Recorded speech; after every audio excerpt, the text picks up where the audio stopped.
Pour mieux comprendre comment définir l'orientation d'un vecteur, nous allons utiliser un exemple. Prenons le vecteur U et traçons ses composantes. On peut voir que le vecteur U a une composante de plus 4 en X et de plus 7 en Y. Pour trouver l'orientation du vecteur qui se situe à cet endroit, nous pourrons utiliser le rapport trigonométrique tangente.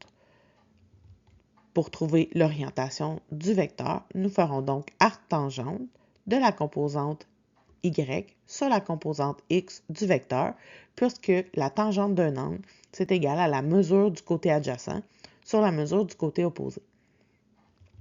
En remplaçant par les chiffres, on obtient que l'orientation du vecteur U sera arctan de 7 sur 4. En faisant le calcul à la calculatrice, nous obtenons que l'orientation du vecteur U est d'environ 60,26 degrés. Prenons un cas où l'orientation du vecteur ne donne pas un angle plus petit que 90 degrés.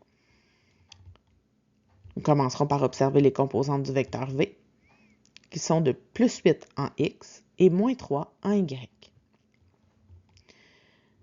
L'orientation du vecteur se situe donc à cet endroit. Par contre, la calculatrice donnera toujours l'angle aigu à partir de l'axe des X. Dans ce cas, ce sera l'angle alpha situé à cet endroit. Pour calculer l'angle alpha, nous utiliserons encore la tangente en utilisant, bien entendu, la composante négative Y et la composante positive en X. En faisant le calcul, on obtient que l'angle alpha est d'environ moins 20,56. Le signe négatif signifie que l'angle tourne dans le sens horaire. C'est ce que nous pouvons voir sur l'image. Cependant, nous cherchons l'orientation du vecteur qui est θ sur l'image.